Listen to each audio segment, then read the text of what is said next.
नमस्कार मित्रों एवं प्रिय विद्यार्थियों। सीधी सटीक बात डॉक्टर रवि शर्मा मधुप के साथ मेरी इस वीडियो श्रृंखला में आप देख रहे हैं हिंदी भाषा, व्याकरण, वर्तनी से संबंधित कुछ महत्वपूर्ण बातें। अभी मैंने हिंदी के वैश्विक स्वरूप के बाद जो एक नई श्रृंखला शुरू की है वह है हिंदी वर्तनी में भ्रम निवारण। इसके अंतर्गत पिछली कड़ी जो कि मेरी पहली कड़ी थी उसमें मैंने प्रारंभिक जानकारी दी थी हिंदी की वर्णमाला के संबंध में, वर्ण संख्या को लेकर के कुछ बातें स्पष्ट की थी और मुझे बहुत प्रसन्नता है कि इसका बहुत उत्साहवर्धक परिणाम मुझे देखने को मिला है। अभी तक की मेरी जितनी वीडियो बनी हैं उनमें सर्वाधिक देखी जाने वाली वीडियो में इसकी गिनती शामिल हो चुकी है और बड़ी संख्या में मेरे पास संदेश भी आ रहे हैं और आप लोगों की प्रतिक्रिया आ रही है, बहुत से सुझाव आ रहे हैं और मैं विशेष रूप से नाम लेना चाहूँगा डॉक्टर मीनू खनेजा, जो दिल्ली विश्वविद्यालय के लक्ष्मीबाई महाविद्यालय में एसोसिएट प्रोफेसर हैं हिंदी विभाग में और इस समय अपने विभाग की प्रभारी भी हैं। उन्होंने मुझे विशेष रूप से फ़ोन करके ये बताया कि ये जो कार्य मैं कर रहा हूँ उनके और उनके विद्यार्थियों के लिए बहुत लाभदायक है, क्योंकि जैसा कि हम जानते हैं कि दिल्ली विश्वविद्यालय के बीए प्रोग्राम के 5वें सेमेस्टर में और हिंदी ऑनर्स के भी अंतर्गत हिंदी का व्यवहारिक ज्ञान, व्याकरण का व्यवहारिक ज्ञान, ये एक पूरा पाठ्यक्रम का हिस्सा है और उसके विद्यार्थी इस तरह की जानकारी पाने के लिए निरंतर प्रयासरत रहते हैं। तो उन्होंने कहा कि ये जानकारियां उन सब के लिए लाभदायक होंगी। तो सभी मित्रों से भी निवेदन है कि वे अपने विद्यार्थियों को भी इसके बारे में सूचना दे दें। और डॉक्टर मीनू जी ने बताया कि लखनऊ में उनकी कोई विद्यार्थी BLED कर रही है, उसका भी पाठ्यक्रम इसमें शामिल है।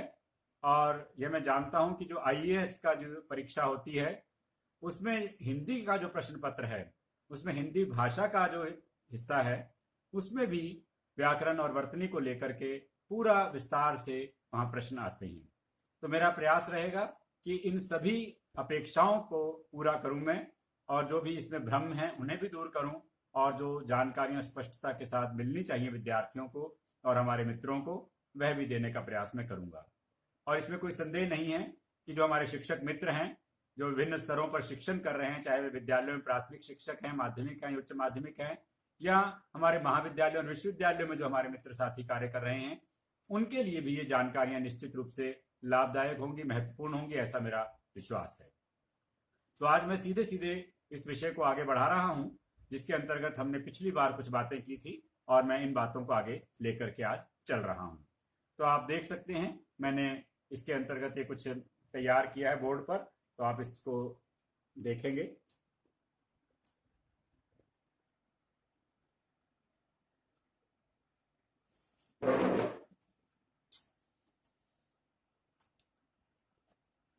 जैसा कि आप देख पा रहे हैं इसमें मैंने प्रारंभ में ध्वनि, अक्षर, वर्ण, वर्णमाला, इन 4 बिंदुओं को यहां रखा है। और हम जानते हैं कि ध्वनि जो है प्रत्येक प्रकार की ध्वनि हो सकती है। वह ध्वनि मनुष्यों द्वारा, पशु पक्षियों द्वारा, अन्य माध्यमों से, चाहे वह वायु की ध्वनि, उससे जो आवाज निकलती है वह भी ध्वनि ही कहलाती है। और विभिन्न प्रकार के जो अन्य हमारे वाहन हैं उनसे भी ध्वनि निकलती है। सभी प्रकार की ध्वनियां होती हैं। लेकिन जब हम व्याकरण के अंतर्गत हम बात करते हैं तब हम बात करते हैं केवल मानव मुख से उच्चरित ध्वनि की।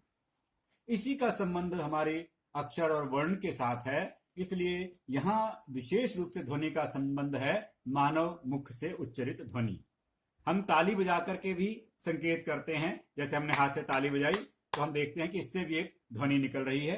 यह भी एक प्रकार का संकेत है। चुटकी बजाना, सीटी बजाना और कई तरह की ध्वनियां हम अन्य साधनों से निकाल सकते हैं, किंतु मानव मुख से उच्चरित ध्वनियों को ही हम वर्तनी के अंतर्गत, व्याकरण के अंतर्गत, भाषा के अंतर्गत उनकी चर्चा हम करते हैं। तो जो ध्वनियां मानव मुख से उच्चरित होती हैं उनको हम अक्षर कहते हैं। अक्षर शब्द पे ध्यान दीजिए, इसमें क्षर है मूल और अ उसमें लगा है। क्षर का मतलब होता है नाशवान, नष्ट होने वाला। क्षरण भी इसी से बनता है। तो जो क्षर ना हो, अ का अर्थ है ना, सत्य में अ लग जाता तो असत्य। किसी भी शब्द में अ लगने से वह उसका न वाला अर्थ देता है। तो यहां पर क्षर में अ लगने से अक्षर हुआ अर्थात जो क्षर नहीं होती, जो नष्ट नहीं होती।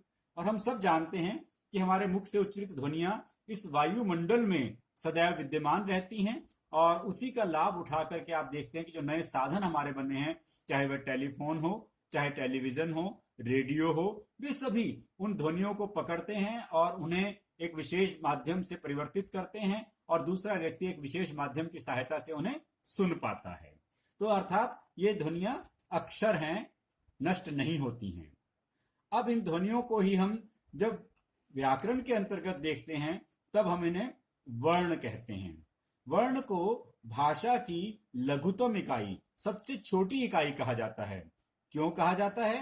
क्योंकि जो चार मुख्य स्तंभ हैं जिन पर भाषा का महल खड़ा होता है, वे हैं वर्ण, शब्द, पद और वाक्य।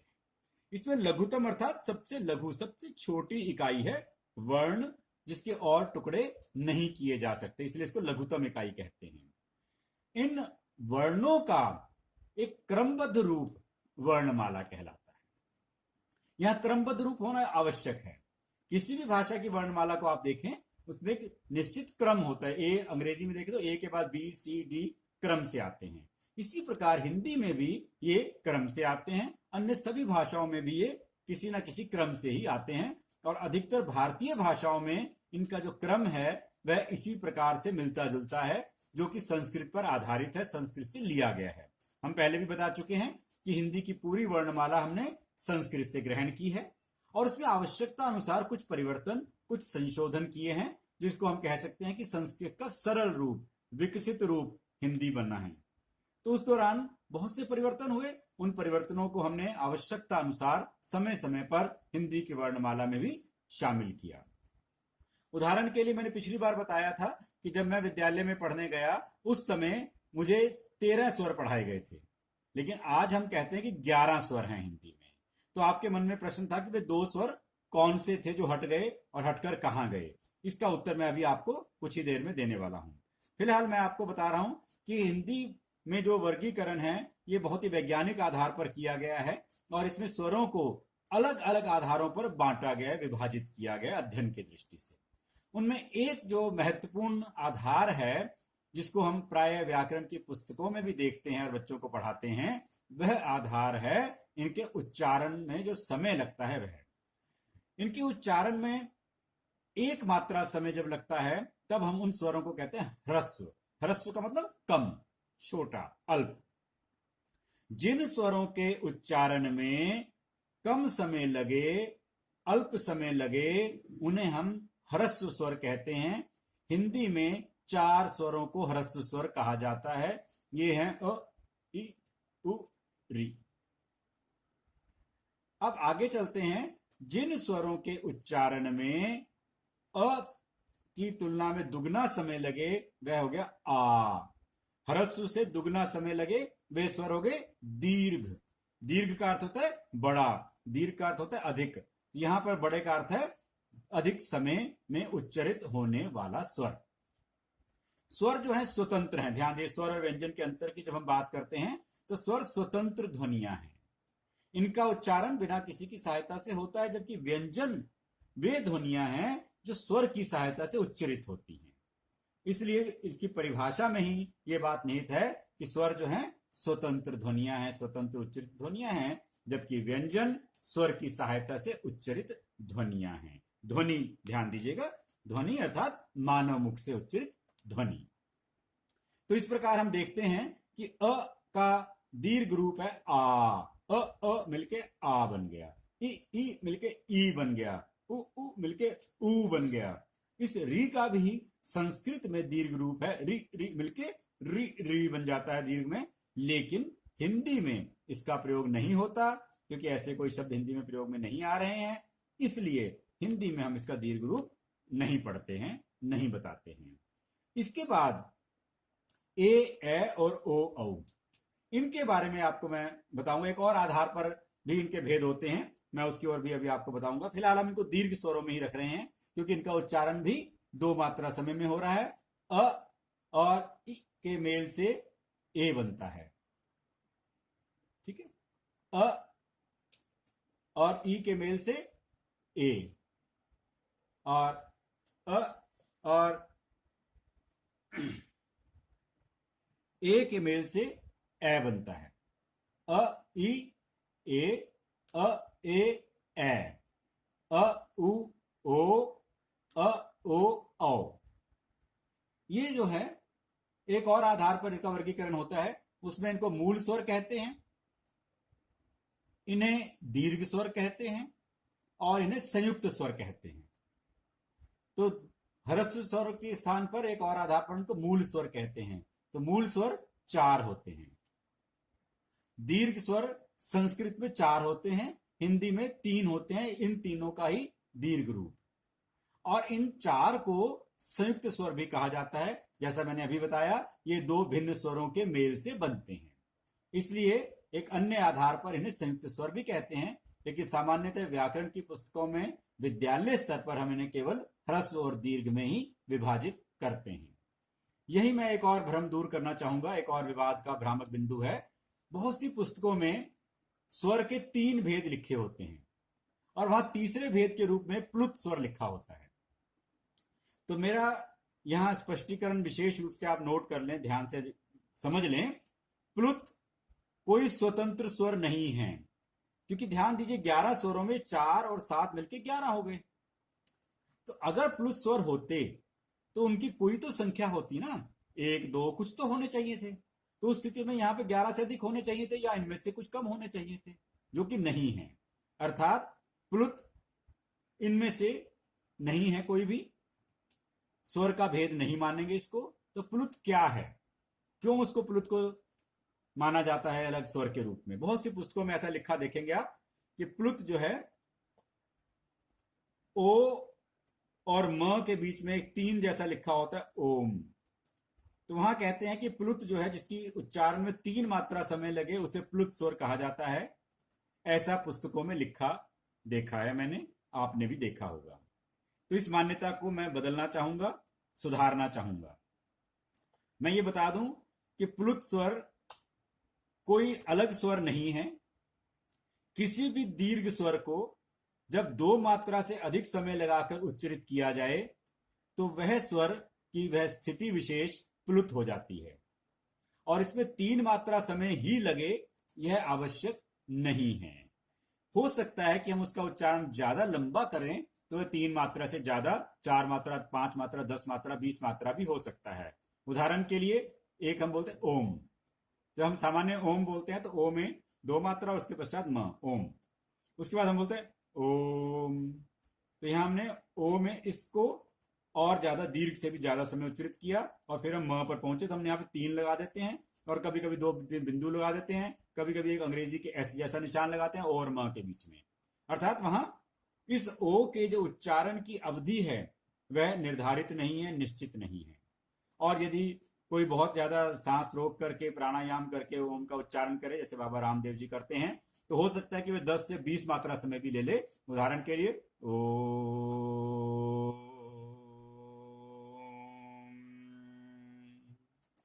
तो यहां पर कितनी मात्रा समय लगा उसकी गणना अलग से की जाए। तो इसलिए प्लुत स्वर में पहली बात तो यह कि 3 मात्रा या उससे अधिक समय, 2 मात्रा से अधिक समय लगे तो प्लुत।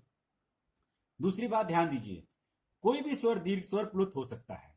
उदाहरण के लिए हमने बोला राम, र में जो आ था राम में, रा, हमने इसे सामान्य बोलते राम, और जब बोलते राम तो ये प्लुत हो गया।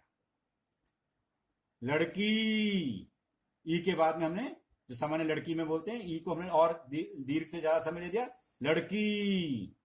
रामू, ए। इन सब में आप देख रहे हैं 2 मात्रा से अधिक समय जब भी लग जाएगा तो वह स्थिति प्लुत स्वर के अंतर्गत आ जाएगी। प्लुत कोई स्वतंत्र स्वर नहीं है, नोट कर लीजिए इस बात को ध्यान से। किसी भी दीर्घ स्वर को 2 मात्रा से अधिक समय लगाने पर उच्चारण में वह प्लुत हो जाता है। तो ये थे 2 भेद, ह्रस्व और दीर्घ।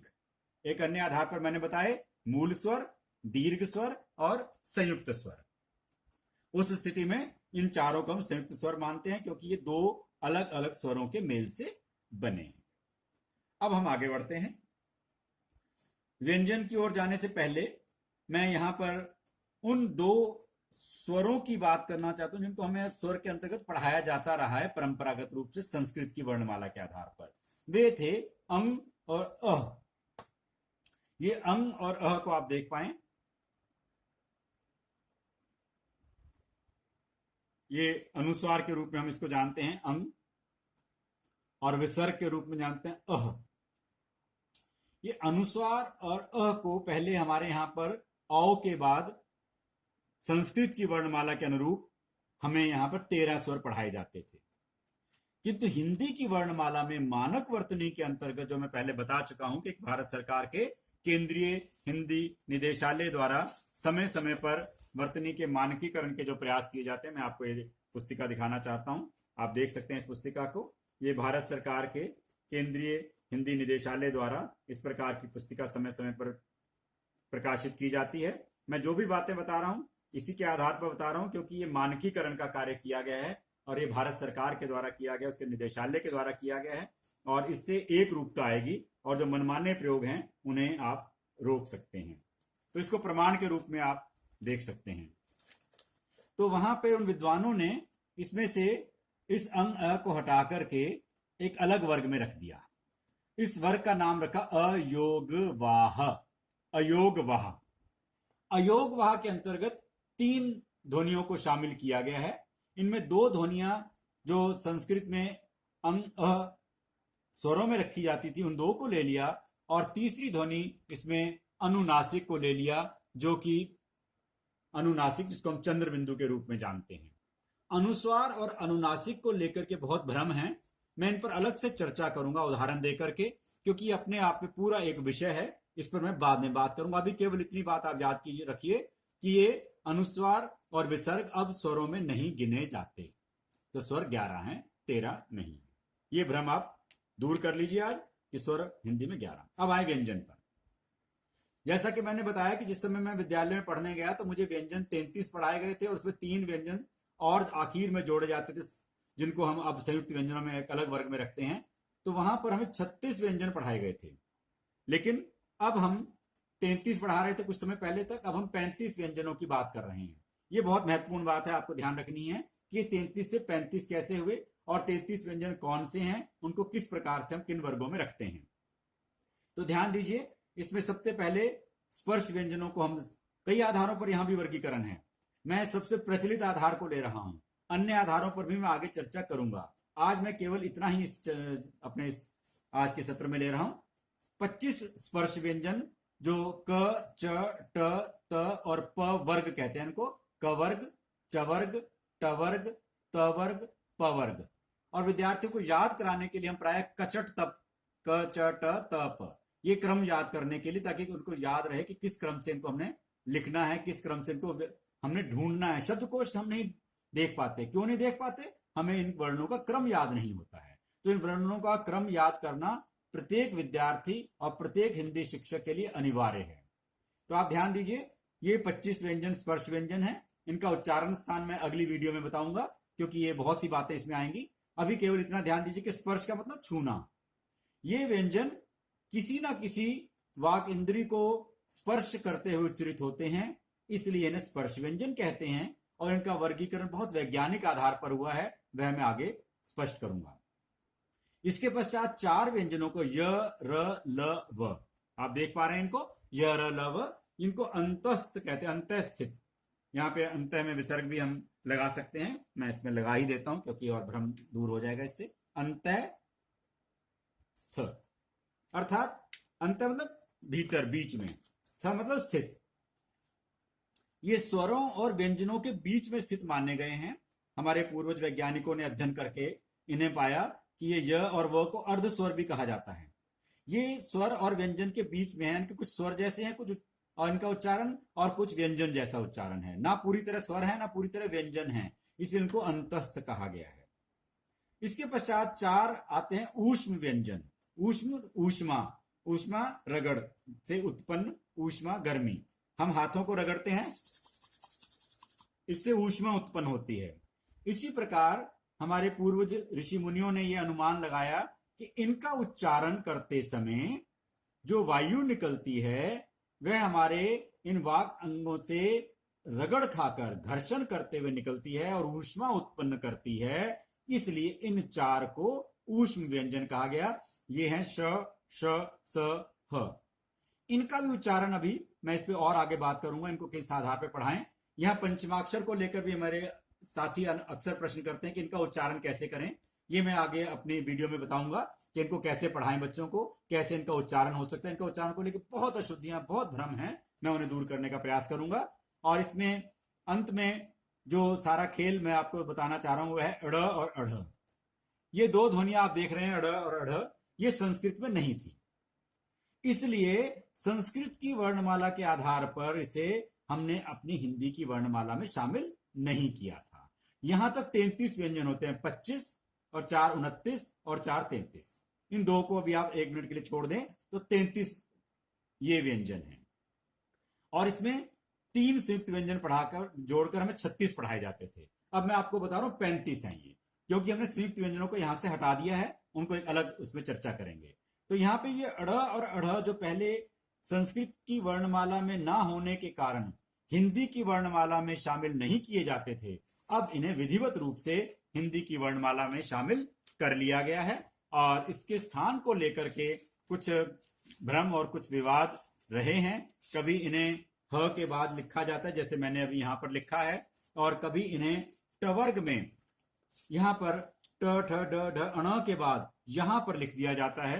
ये क्योंकि उच्चारण स्थान इनका यही है, इसलिए कुछ विद्वानों का मानना है इनको यहां पे लिखा जाना चाहिए। लेकिन ये जो एक बहुत सुंदर तारतम्यता बनी हुई है, जिसको हम सिमेट्री कहते हैं, ये इससे शायद बाधित होती है। और दूसरा, ये संस्कृत की जो चली आ रही परिपाटी है उसके बाहर हैं, इसलिए इनको यहां रखने का शायद विचार किया गया है। और इसको लेकर के समय समय पर परिवर्तन होते हैं।